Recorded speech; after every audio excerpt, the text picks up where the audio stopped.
This is Newsfeed, the AM edition. I'm Ayanda Nyathi. Thanks for staying with us. Now, in another blow to South African Airways, 11 international and local routes have been shut down, leaving just a handful of overseas destinations and the Johannesburg to Cape Town route operational. SAA's business rescue practitioners say these changes will help restore the airline's commercial health. The national carrier went into voluntary business rescue in early December, but as the situation continues to deteriorate, a successful turnaround seems out of reach as the national asset continues to bleed. To help us make sense of this and many other implications, we're now joined by Khaya Sithole, who's an accountant. Khaya, thanks very much for your time. We always appreciate your insights, whether in print or in broadcast. A lot of people say this was inevitable, and I guess there aren't really any surprises. The question, though, is there anything left to say from SAA? The short answer is no. The reality is that obviously what we've seen over the past couple of months is that SAA has been in this phase where people didn't know whether it's going to be able to fly in the short term or in the long term. Now the consequence of that is that if you cannot guarantee that an airline is going to be able to take you on your Easter holidays, then you stop booking that airline.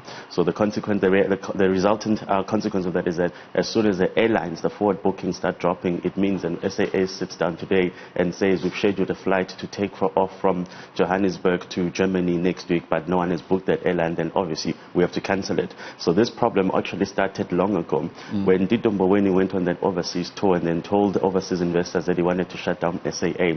It meant that a lot of people that then wanted to do long-term forward bookings started saying, well, actually, we cannot trust this airline. Right. When the strike happened, it made the situation worse, and when the business rescue happened, it made the situation worse. And when the airline was in business rescue and the government couldn't come up with the 2 billion rand that it promised, it simply said that a lot of people actually just didn't believe that SAA would be there to be able to take them wherever they needed to be taken in the short run or even in the medium term. So people stopped booking flights on SAA.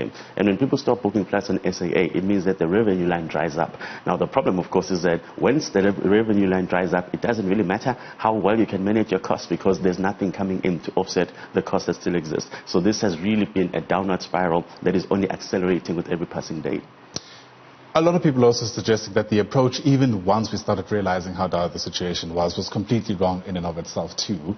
The idea that you can just throw billions at the SOE and that'll solve all its problems is clearly coming under scrutiny now, because what you're alluding to is a reputational issue that appears, at least at the face of it, to have gone largely unaddressed. Well, I suppose a lot of politicians probably don't understand the difference between running an airline and running a bakery. People wake up every single morning, they need bread. So, of course, for them, there's always going to be a market there. Now, when you're talking about an airline, the airline market is very competitive in South Africa. So if people are feeling a bit anxious about the ability of an airline to take them where they need to go, then they simply won't book that airline. Or alternatively, they'll book it at the very last minute. Now, people do book at the very last minute. It's a gamble for everybody. When you try to book, it might be full. Alternatively, if the airline says, let's keep it on the schedule until the very last minute, it might turn out that actually there's no one there, but they've already incurred costs to say we're actually going to dock at the airport and then try to take off if there's someone there. So the big issue here is that you can't keep throwing money at a problem of this nature. You have to fundamentally look at the question of, is there market appetite for this? And there's always been a market appetite for it. If the market is there, why is it that you cannot make this run profitably? Now, of course, you then have to look at how you've structured your operations. Do you think that perhaps in the way that you've structured your costs, there's a problem? Do you think that your exposure to foreign currency, for example, is a problem? All of these things are operational issues that any CEO should be able to unpack and say, these are the fundamental issues that we have when it comes to running this airline. Unfortunately, when it comes to SAA, it's very difficult to even know what's going on, because they're not even in position to produce a set of financial statements. So you're literally shooting in the dark. Now, the problem is that even the people that are throwing money at SAA, if you ask them objectively, how do you actually put even a single cent into an entity that cannot even tell you what exists in the first place? Do you think that this makes sense? And the answer is that it didn't make sense, but there was always this vanity idea held by the politicians that we need something called a national airline. Well, actually, now it turns out that the national airline is literally shutting itself down, and now nobody's saying, well, this is the national tragedy, because let's face it, having a national airline is really now a vanity project. When you've opened up the skies, when there's so many competitors, when the markets are actually quite so fluid when it comes to the airline market. So the problem with our politicians is that they're stuck in that old paradigm of saying that we created this monopoly when it was the only airline that could fly here, no one else could fly here. Well, then they did open up the skies, and they must now live with the consequences of it, and they've struggled to do that. I don't want to be too irreverent about that concern, though. You know, many people had spoken about, you know, a national carrier being essentially able to, quote unquote, carry the identity of the country to any other place. Yeah. I mean, I think one of the scenarios I pointed out is imagining how awkward at best it would be for the president of the country to not necessarily be flying with an airline from that country itself. You're quite familiar with that argument.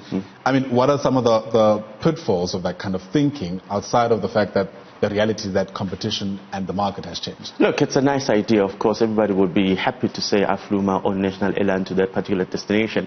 But if the people that are running that airline are incapable of running an airline business, then it's actually a pointless exercise. So at some point in time, you have to take a step back and say, are we willing to sacrifice as much as we can in state resources just to hold on to that concept of an identity, an intangible, which it is? Or do you want to take a step back and say, well, we're a country that's struggling to even do the most basic things. So perhaps this idea of having a national identity parading itself around multiple airports is something that is aspirational but quite simply impractical, and I think we have to deal with the reality of what we have. Again, we wouldn't be in this problem if we had appointed the right people that knew how to run an airline and they did the things that they needed to do. We've seen multiple CEOs step in there, try to do it, and then be hamstrung by not just the bureaucracy but really just the nature in which the government thinks it ought to be managing, or rather, I don't want to use the word interfering, because now obviously that's something that offends them, but the way in which they feel that they need to have a say in how state enterprises are run. And the one thing that is unique about all politicians is that politicians are not people who are excellent in business and then say, let me go and apply my business skills in the public sector. It's people who don't know how to run a simple business. So therefore, to give them businesses that are so complicated, that are so fluid in nature, was always a gamble. Well, the president was a former businessman, now in politics. The president was never a businessman. Well, but he had a big presence in the world of business. We digress. Interest in businesses was never a businessman. We digress. The prospects of job losses, if they weren't real then, are certainly more real now. NUMSA says they were shocked by this. I wonder why. Yeah. What is the responsible response that unions should give now that we're here? No, I think the reality, of course, is that as soon as it goes under business rescue, you know very well that the job losses are coming. Yeah. The problem that we have with unions is that they haven't done a very good job of preparing their own employees, of preparing their own constituencies for alternative, opportunities in case something goes wrong. Now, in every business, it goes through cycles. So even if we still had, a viable SAA business, it might still be going through a phase where it's saying, well, actually, perhaps in this season, perhaps in this year, the bookings aren't strong enough, so therefore let us lay off a few people and then re-engage them later on. So there's always going to be business fluctuations, and unions in South Africa struggle to come up with a strategy of saying, in the interim, while that primary business in which you guys work in is going through that particular phase, these are the alternatives, this is what you can do. And I think even in this case, now that you're going to see a lot more people being left out of work, it's going to be quite difficult for the union to even come up with any small ideas that can actually say, this is what we can do. So perhaps if we're talking about one division being closed down, 100 people or 200 people, there might be particular avenues you could pursue to say, look, perhaps in this part of the value chain, you guys can be onboarded there in the interim. But right now, you're talking about a mass, scale retrenchments, which unfortunately is much more difficult to manage, particularly for unions that struggle to adapt with the changing world of work. All right, thank you very much. Like I said, always great getting your insights. Khaya Sithole is an accountant, helping us to understand some of the political and operational implications of SAA having it cancelled as many flights as they recently have.